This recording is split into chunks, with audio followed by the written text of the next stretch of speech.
The pregnancy test was still wet in my trembling hands when I heard the soft cry outside my front door. December 15th, 2001, 6:47 a.m. I remember every detail because it was the moment my world shattered and rebuilt itself in the span of a single heartbeat. I had just miscarried my own baby 3 weeks earlier. David and I had painted the nursery yellow because we wanted to be surprised. The tiny clothes still hung in the closet, tags attached. The changing table still smelled like fresh wood and hope. And there I was, staring at another negative test, when fate delivered what I thought was a miracle wrapped in a pink hospital blanket. No note, no explanation. Just a baby girl with eyes so blue they looked like pieces of December sky, and a birthmark on her left shoulder shaped like a crescent moon. I should have called 911. I should have followed every rule in the book. Instead, I picked her up, and she stopped crying. Just like that. As if she knew she was finally home. "Emma," I whispered, and she opened those impossible eyes and looked right into my soul. I swear she smiled. David always said I was imagining it, but I know what I saw. Recognition, trust, love at first sight between a broken mother and an abandoned child. For 23 years, I raised Emma as my own. I taught her to ride a bike on Maple Street, held her hair back when she got food poisoning from that sketchy taco place, and cried harder than she did when Tommy Morrison broke her heart junior year. I was there for every scraped knee, every nightmare, every triumph. I was her mother in every way that mattered, except the one way that would eventually tear us apart. But here's what no parenting book prepares you for. The real heartbreak isn't in the sleepless nights or the constant fear of discovery. It's in the moment your child becomes an adult and starts asking questions you've prayed she'd never think to ask. Like why she's the only person in our family with blue eyes. Like why she's allergic to shellfish when nobody else is. Like why she's left-handed in a family of righties. The phone call came on a Tuesday morning while Emma was at work. 3 words that shattered 23 years of carefully constructed lies. We found her. The woman on the other end claimed to be from a private investigation firm. Emma's birth mother, a woman named Sarah Chen, had been searching for her daughter for over 2 decades. She never wanted to give her up, the investigator explained, her voice clinically calm while my world crumbled. She was 17, in an abusive relationship. The father took the baby while she was recovering from a difficult delivery. She's been looking ever since. My hands went numb.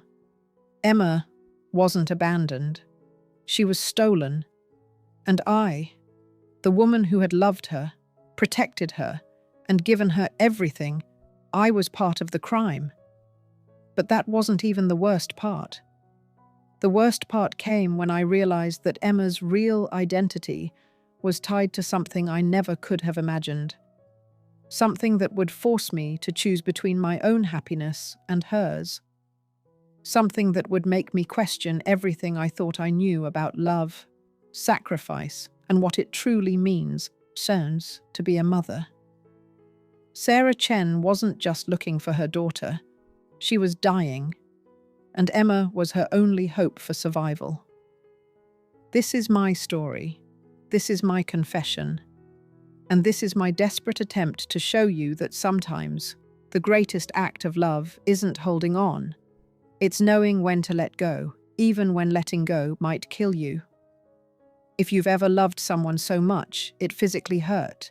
If you've ever made a decision that haunted your dreams, or if you've ever wondered what you'd sacrifice for the people you love, this story will break your heart and put it back together again. Stay with me as I share the most painful and beautiful chapter of my life. Hit that like button if you believe love makes us do impossible things. Leave a comment telling me what you would have done in my shoes. And subscribe. because this is just the beginning of a story that will change everything you think you know about family, sacrifice, and the thin line between salvation and destruction.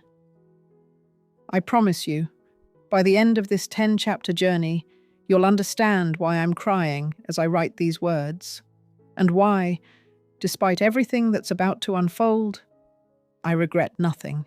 The pregnancy test was still wet in my trembling hands when I heard the soft cry outside my front door.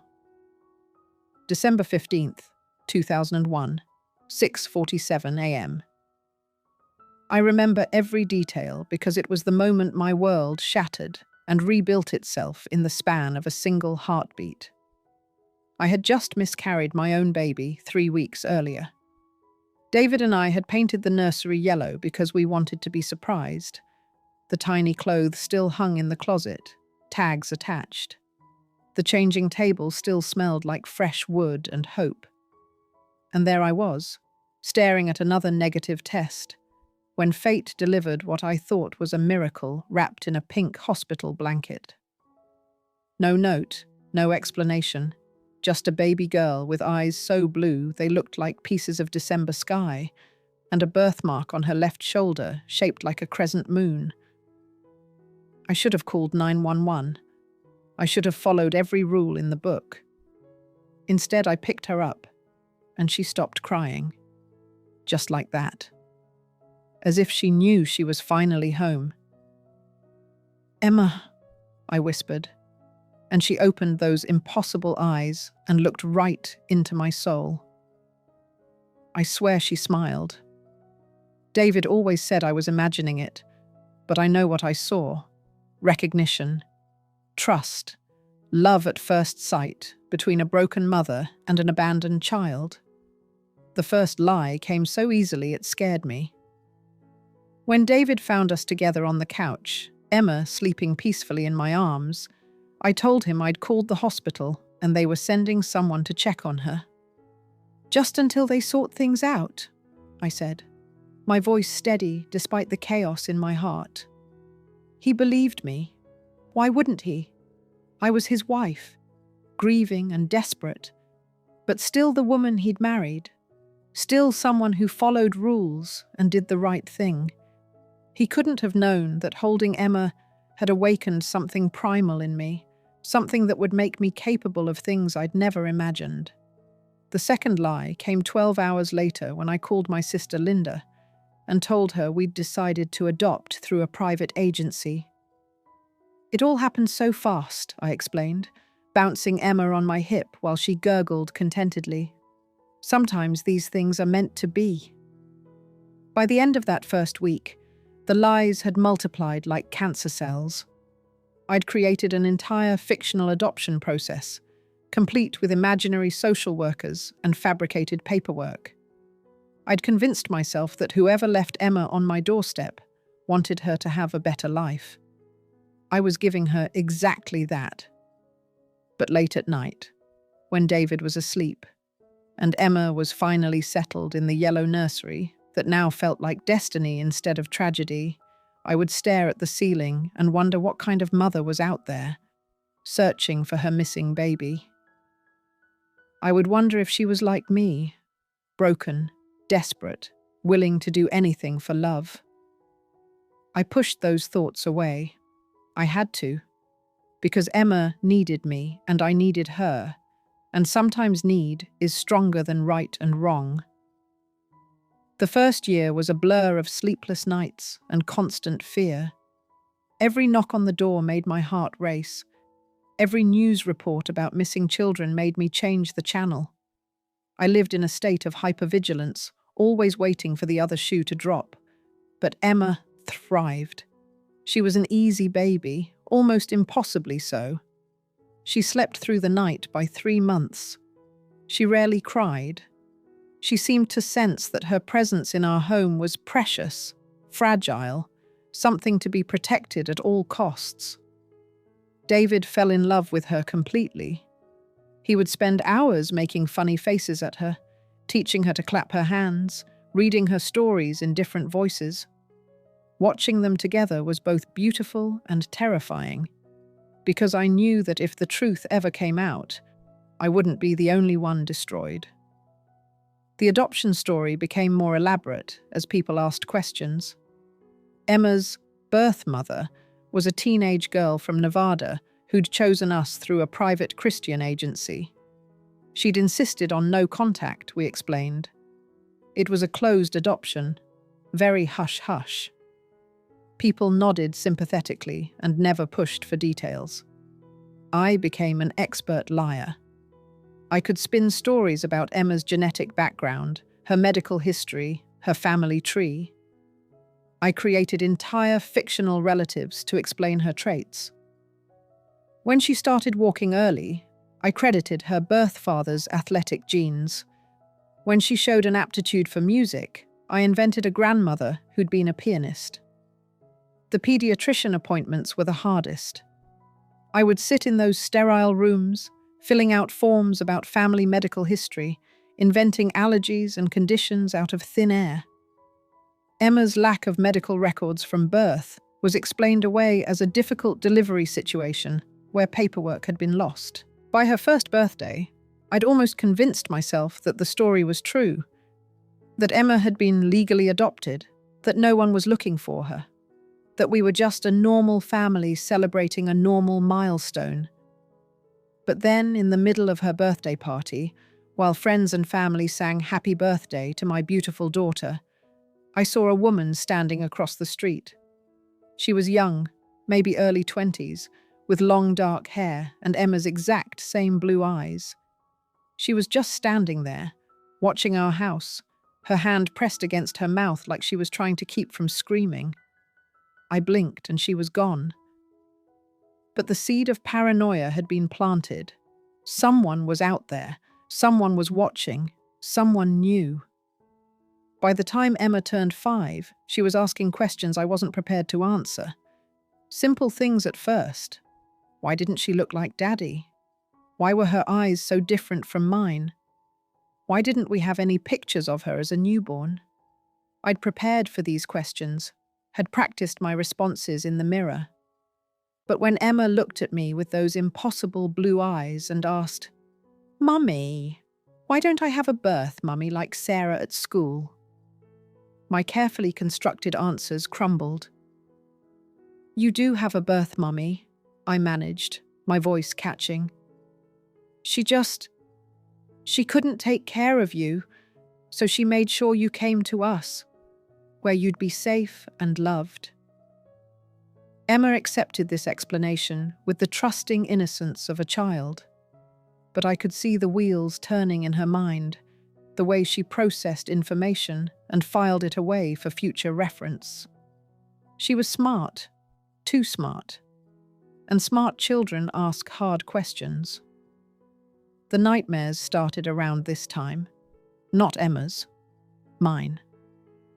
I would dream about police officers at the door, about handcuffs and courtrooms, and Emma being taken away from me.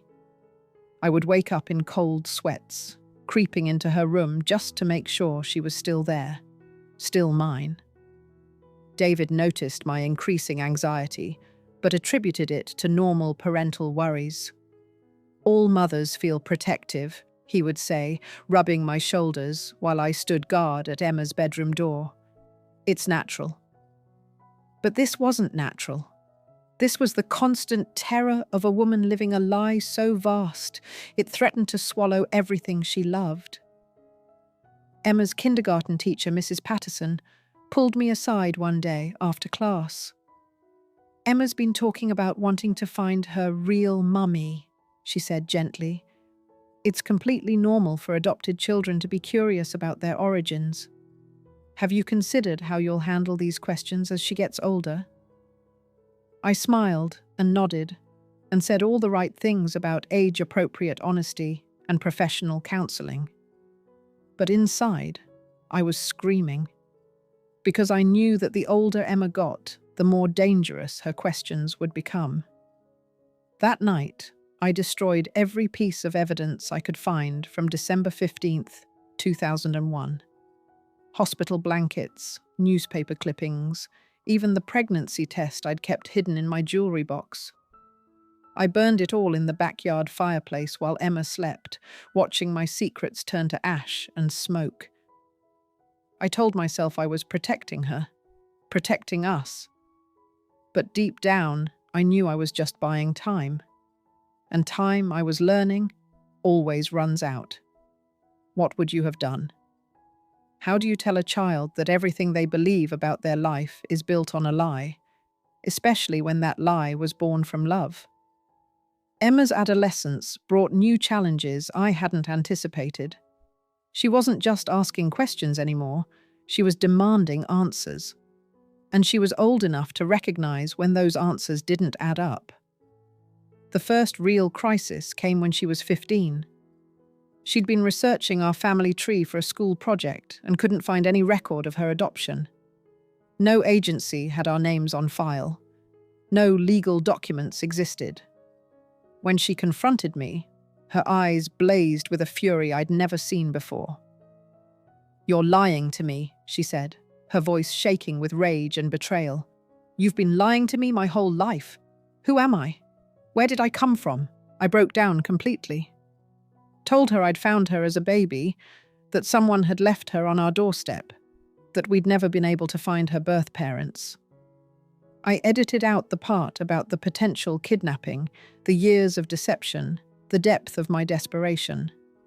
I made it sound like a beautiful story of fate and love. Emma didn't speak to me for 3 weeks. When she finally did, it was to ask if she could change her last name to something that felt more authentic. She'd chosen Moon, inspired by her crescent-shaped birthmark. Emma Moon. It suited her perfectly, and it broke my heart. The distance between us grew wider as she got older. She started spending more time at friends' houses, staying late at school activities, finding any excuse to be away from home. I understood why. Being around me was a constant reminder that her entire identity was built on uncertainty. David and I fought more during this period. He blamed me for not handling Emma's questions better, for being too secretive, for creating an atmosphere of mistrust in our home. He didn't know the full truth, but he could sense that something was fundamentally wrong with our family dynamic. "She's pulling away from us," he said one night after Emma had missed another family dinner. "We're losing her, and I don't understand why." I wanted to tell him everything, the whole truth, but I'd been protecting him from it for so long that revealing it now felt impossible. How do you tell someone you love that your entire life together is built on a crime? Emma's senior year of high school was particularly difficult. She'd been accepted to colleges across the country, and I could see that she was planning to use her education as an escape route. She was going to leave us, leave this house full of lies and unanswered questions, and never look back. The night before her graduation, she came to my room and sat on the edge of my bed. "I know you love me," she said quietly, "and I know you think you are protecting me. But I need you to understand that someday I'm going to find out who I really am, with or without your help." I nodded, tears streaming down my face. "I know," I whispered. "I've always known." She kissed my forehead, the first affectionate gesture she'd made toward me in months, and left for college that fall. I watched her drive away, knowing that I was losing the most important person in my life to the very lies I'd told to keep her. Emma's college years were marked by sporadic phone calls and stilted conversations. She was studying journalism at Northwestern, and I couldn't help but wonder if she'd chosen that field specifically to develop the skills she'd need to investigate her own origins. My suspicions were confirmed during her junior year, when she called me on a Tuesday night, her voice tight with controlled emotion. "I've been working with a private investigator," she said without preamble. "I need to know the truth about where I came from, and I need you to stop lying to me." My blood went cold. "Emma, please, can't we just—" "No," she interrupted. I'm 21 years old. I have the right to know who I am. The investigator thinks he's found some leads. Missing person reports from around the time you found me. Police reports. Hospital records. I felt the walls closing in. After 20 years of careful construction, my house of lies was finally crumbling. What do you want me to do? I want you to tell me everything. The real story. Not the sanitized version you've been feeding me for years. I want to know what happened on December 15th, 2001. And I want to know why you've been so terrified of me finding out. I agreed to meet her the following weekend. She was coming home for the first time in over a year, and I knew it would probably be the last time we'd ever sit together as mother and daughter. Once she knew the truth, everything would change.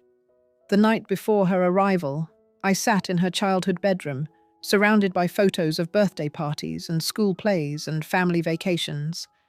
Every image was a reminder of the life we'd built together, and the lies that had made it possible. David found me there at 3 a.m., crying over a picture of Emma's first day of kindergarten. "What's wrong?" he asked, sitting beside me on her twin bed. "She's going to find out," I whispered. "Everything. And when she does, she's going to hate me. We're going to lose her." "Find out what?" he asked. But I could see in his eyes that he already knew there was more to the story than what I'd told him. I looked at my husband, this good man who had loved Emma unconditionally for over 20 years, and realized that I had to tell him the truth too. Both of them, before the investigator did it for me. "Emma wasn't abandoned," I said, my voice barely audible. "She was taken, and I became part of it. I've been an accessory to kidnapping for 23 years. David's face went white. He stood up slowly, backing away from me like I was a stranger. "What are you saying?"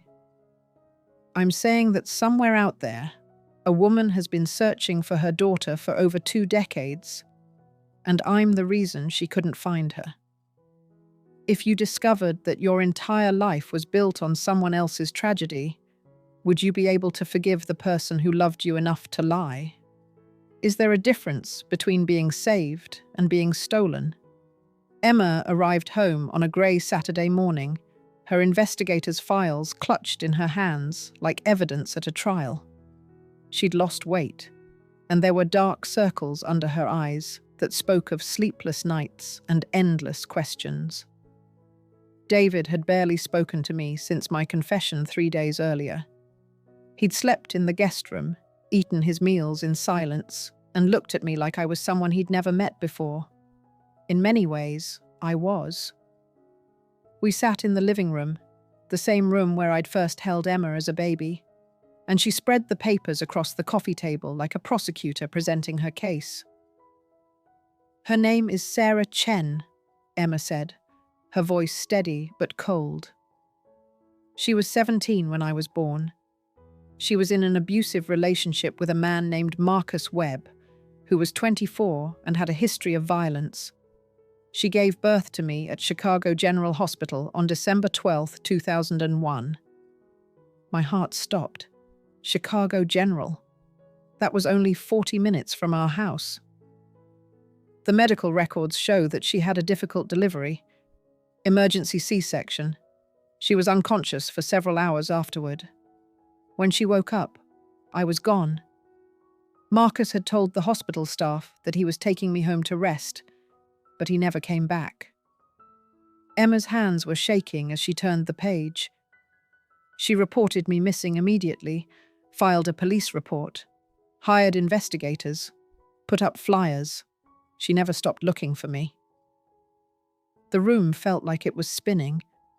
I'd always told myself that Emma's birth mother had abandoned her, that she'd made a choice to leave her baby on my doorstep. But this was different.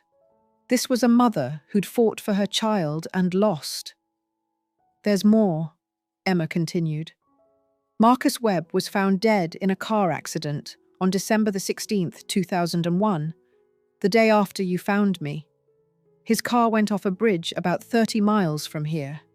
The police report says he was driving erratically, possibly under the influence.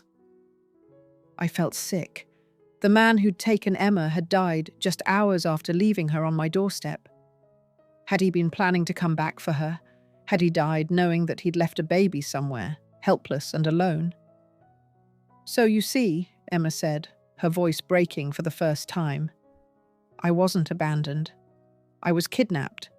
And you became part of it.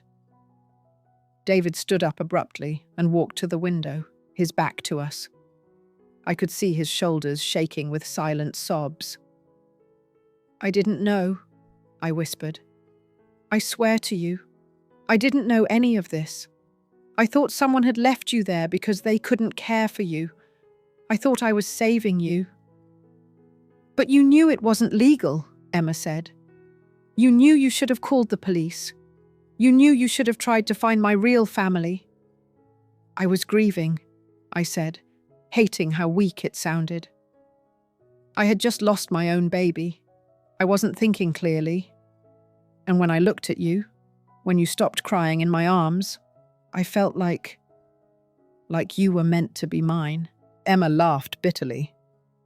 Meant to be yours? What about Sarah? What about the woman who spent 23 years wondering if her daughter was alive or dead? What about her? I had no answer for that, no justification that could make this right.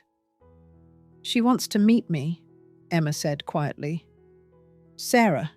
She's been looking for me for over 2 decades, and now she's finally found me. And she's dying. Sarah Chen was nothing like I'd imagined.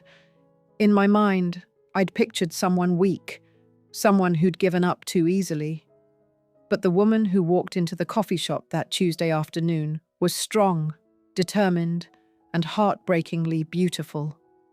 She had Emma's eyes and Emma's smile, and seeing them together for the first time was like watching a mirror image come to life. Emma had insisted that I be present for their first meeting. If we're going to do this, we're going to do it right, she'd said. No more secrets, no more lies. Everyone tells the truth, even if it hurts. Sarah looked older than her 40 years, worn down by decades of searching and hoping. She walked with a slight limp and carried an oxygen tank, evidence of the lung disease that was slowly killing her. But when she saw Emma, her entire face lit up with joy, so pure it made my chest ache. My baby, she whispered, reaching out to touch Emma's face. My beautiful baby girl. Emma let herself be embraced, and I watched them hold each other for the first time since Emma was 3 days old. It was beautiful and terrible and completely devastating.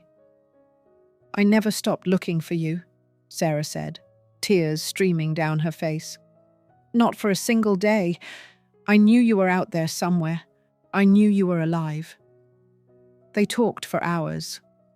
Sarah told Emma about her life, her struggles with addiction after losing her daughter, her eventual recovery, her marriage to a kind man named Peter who'd helped her in her search.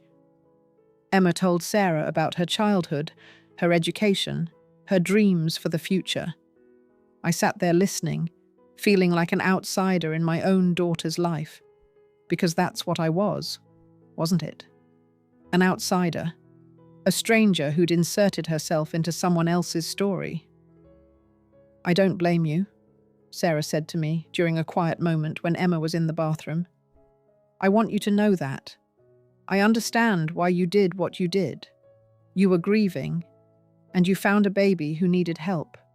You gave her a good life. Her forgiveness was almost harder to bear than her anger would have been. But I need you to understand something, she continued. I've been dying inside for 23 years. Every birthday, every Christmas, every Mother's Day. I've wondered where my daughter was, if she was safe, if she was happy. That kind of pain. It changes you. It breaks something inside you that never fully heals. Emma returned to the table, and Sarah's attention immediately shifted back to her daughter. They made plans to meet again, to spend time together, to try to build a relationship despite the years they'd lost. "I know I can't be your mother," Sarah said as we prepared to leave. "That woman raised you, loved you, gave you everything I couldn't. But I want to be part of your life, if you'll let me." Emma nodded, tears in her eyes. "I want that too." As we walked to our cars, Emma turned to me. "I need some time to process all of this. I think I need to spend some time with Sarah, to get to know her, to understand where I came from." I nodded, trying to keep my voice steady. "I understand." "I'm not abandoning you," she said softly. "You're still my mum. You'll always be my mum. But I need to know this part of myself too." I watched her drive away with Sarah, and I felt like I was losing her all over again. But this time, I deserved it. 3 weeks after Emma and Sarah's reunion, I got the call I'd been dreading. Sarah had been rushed to the hospital with severe breathing difficulties. Her lung condition had worsened rapidly, and the doctors were running out of options.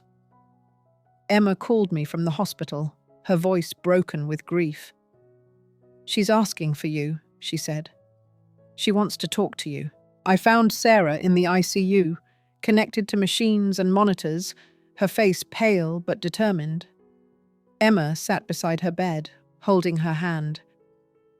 "I'm scared," Sarah whispered when she saw me. "I'm scared I'm going to die before I really get to know her." The next few hours were a blur of medical consultations and desperate phone calls. Sarah's condition was deteriorating faster than anyone had anticipated. The doctors mentioned transplant options, but her chances of finding a donor in time were slim. That's when Sarah told us about the real reason she'd been so desperate to find Emma. "I'm not just dying," she said, her voice barely audible. "I'm dying of a genetic condition. It's hereditary. And there's a chance Emma could develop it too." My blood went cold. "What kind of condition?" "Alpha-1 antitrypsin deficiency," Sarah explained. "It affects the lungs and liver. The only way to know for sure if Emma has it is through genetic testing. And if she does, early treatment could save her life." Emma was staring at her biological mother in shock. "You're saying I might die from the same thing that's killing you?" "I'm saying we need to find out," Sarah said. "And we need to find out now." The genetic testing took 3 days. 3 days of waiting, of hoping, of preparing for the worst. Emma stayed at the hospital with Sarah, and I watched them bond over shared fear and uncertain futures. When the results came back, I was alone in the hospital waiting room. Emma and Sarah were in the doctor's office, learning whether Emma had inherited her mother's death sentence. Emma emerged 20 minutes later, her face unreadable. She walked over to me slowly, and I searched her expression for any clue about what she'd learned. "I have it," she said quietly. "I have the genetic markers. I'm going to develop the same condition that's killing Sarah." The world seemed to tilt on its axis. After 23 years of protecting Emma, of keeping her safe, of giving her everything I could, I was going to lose her to something I couldn't control. "But," Emma continued, "catching it early means I can manage it. Treatment can slow the progression. I might have decades before it becomes serious." Relief flooded through me, followed immediately by a terrible realization. If Emma had stayed lost, if she'd never found Sarah, She might have died from this condition without ever knowing what was killing her. Sarah had saved Emma's life by finding her, and I had almost prevented that from happening. Sarah's condition continued to deteriorate over the following weeks. The doctors were frank about her prognosis. She had months, maybe weeks, left. But she was determined to spend whatever time she had left building a relationship with Emma. Emma moved back home to be closer to the hospital, and our house became a strange hub of activity. Sarah would visit when she felt well enough, and Emma would spend hours showing her photo albums and telling stories about her childhood. Sometimes I felt like I was watching my own life from the outside, seeing it through Sarah's eyes. David and I were struggling to find our footing in this new reality. He was still processing my 23-year deception, and the presence of Emma's biological mother in our lives was a constant reminder of the lies that had built our family. "I don't know who you are anymore," he said to me one night after Sarah had left. "The woman I married wouldn't have been capable of this kind of deception." "The woman you married hadn't lost a baby," I replied. "She hadn't been broken and desperate and faced with an impossible choice." "But you've had 23 years to tell the truth," he said. 23 years to make this right. Instead, you let Sarah suffer, wondering if her daughter was alive or dead." He was right, and I knew it, but knowing it didn't make it easier to live with. The crisis came on a Thursday morning. Sarah collapsed at home and was rushed to the hospital. The doctors said her lungs were failing rapidly and she needed to be put on a ventilator. It was likely that she would never come off it. Emma was devastated. She'd found her mother only to lose her again, this time permanently. But Sarah, in her final lucid moments, had one last request. "I want to donate my organs," she whispered to Emma. "I want my death to save someone else's life. But I need you to make the decision for me. You're my next of kin." Emma looked at me with tears in her eyes. "I don't know what to do. I just found her. I can't let her go." I sat with Emma in the hospital chapel, holding her hand while she wrestled with the most difficult decision of her life. How do you choose to let someone die, even when you know it's the right thing to do? "What would you want?" I asked her gently. "If you were in Sarah's position, what would you want?" "I'd want to save someone," Emma said without hesitation. "I'd want my death to mean something." That night, Emma made the decision to honor Sarah's wishes. We said goodbye to her together, and I watched as my daughter lost her biological mother for the second time in her life. Sarah died peacefully on a Friday morning, with Emma and me holding her hands.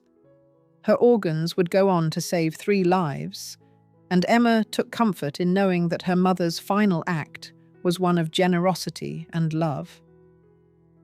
At the funeral, Emma stood at the podium and spoke about a woman she'd known for only a few months, but who had given her life twice, once at birth, and once by helping her discover her genetic condition early enough to treat it. "Sarah Chen was my mother," Emma said, her voice strong despite her tears. "But she was also the woman who taught me that love isn't about biology or law or even time. It's about sacrifice. It's about making impossible choices for the people you care about." She looked directly at me as she said those words, and I saw forgiveness in her eyes. Not complete forgiveness, that would take time, but the beginning of understanding. 6 months after Sarah's death, Emma and I sat in her childhood bedroom, packing up her belongings. She was moving to Chicago to start a new job, and she'd asked me to help her sort through 23 years of memories. "I want you to know something," she said, holding up a photo from her high school graduation. "I understand why you did what you did. I don't agree with it, and I'm still angry about the lies, but I understand." I looked at my daughter, this beautiful, strong, complicated woman who had somehow found a way to love two mothers who had both failed her in different ways. I was 17 when I made the choice to keep you, I said. Sarah was 17 when she had that choice taken away from her. We were both just kids, trying to do what we thought was best. Emma nodded. I know. And I want you to know that you did give me a good life. You were a good mother. You are a good mother. Even though I built our entire relationship on a lie. Even though, she said. Because sometimes love requires lies. Sometimes protecting someone means keeping them from painful truths. You were wrong to keep me from Sarah, but you were right to love me the way you did. We packed in comfortable silence for a while, each lost in our own thoughts. Then Emma pulled out a small velvet box from her jewelry drawer. I have something for you, she said, opening it to reveal a necklace with a small crescent moon pendant. I had it made after I found out about my birthmark. I want you to have it. I stared at the necklace, tears blurring my vision. Emma, I can't. Yes, you can, she said firmly. You've carried the weight of that December morning for 23 years. You've lived with the fear and the guilt and the constant terror that you'd lose me. This is my way of telling you that you can put that weight down now. She fastened the necklace around my neck, and I felt something shift inside me. Not healing, that would take time, but the possibility of healing. I'm not your biological daughter, Emma continued, and we both know that now, but I am your daughter in every way that matters. I am the woman I am because of how you raised me, because of the love you gave me, because of the sacrifices you made. David appeared in the doorway, and I could see that he'd been listening. Over the past few months, he'd been working his way toward his own kind of forgiveness. Our marriage would never be the same, but it might be something new, something built on truth instead of lies. I've been thinking about what family means, Emma said, looking at both of us. I used to think it was about blood, about biology, about legal documents. But I think it's about choice. It's about choosing to love someone despite their flaws, despite their mistakes, despite the ways they've hurt you. She stood up and hugged me, and I felt like I was holding her for the first time since that December morning 23 years ago. I'm choosing you, she whispered in my ear. I'm choosing this family, not because I have to, but because I want to. As I write this, Emma is thriving in Chicago. She's managing her condition well. She's found work she loves, and she's building a life that honors both the mother who gave birth to her and the mother who raised her. She calls me every Sunday, and we talk about everything and nothing, the way mothers and daughters do. David and I are in counseling, working through 2 decades of deception and learning how to trust each other again. It's hard work, but it's work worth doing. And Sarah. Sarah is buried in a small cemetery outside Chicago, with a headstone that reads, Beloved Mother. Emma visits her grave every month, and sometimes she calls me afterward to tell me about her visit. She's found a way to love us both, to honor both our roles in her life. The truth about love, I've learned, is that it's not pure or simple or easy. It's complicated and messy and sometimes destructive, but it's also the most powerful force in the world. It can make you do terrible things and beautiful things, sometimes simultaneously. I kept Emma from her biological mother for 23 years. I built our family on a foundation of lies and deception. I caused unspeakable pain to a woman who deserved to know her daughter.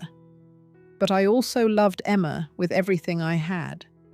I gave her a stable home, a good education, and the kind of unconditional love that shapes a person's entire life. I was there for every milestone, every crisis, every moment of joy and sorrow. Does that make me a hero or a villain? I honestly don't know. Maybe I'm both. Maybe we all are. What I do know is this: love is not about deserving. It's not about being worthy or good or right. It's about choosing to care for someone so completely that you're willing to sacrifice everything for their well-being, even when that sacrifice is morally questionable. I regret the lies. I regret the pain I caused Sarah. I regret the years Emma spent not knowing her true heritage. But I don't regret loving her. I don't regret the life we built together. And I don't regret the choice I made on that December morning when I picked up a crying baby and made her mine. Sometimes the greatest act of love is holding on when you should let go. Sometimes it's letting go when you want to hold on. And sometimes, if you're very lucky, it's finding a way to do both. If this story moved you, if it made you question what you would do in an impossible situation, if it reminded you that love is never simple, please hit that like button. Share your thoughts in the comments below. Tell me, what would you have done in my shoes? And don't forget to subscribe, because stories like this, stories about real people facing impossible choices, are what connect us all. Thank you for taking this journey with me. Thank you for listening to my confession. And thank you for understanding that sometimes the people we love most are the ones who hurt us deepest, and that sometimes that's exactly what love looks like.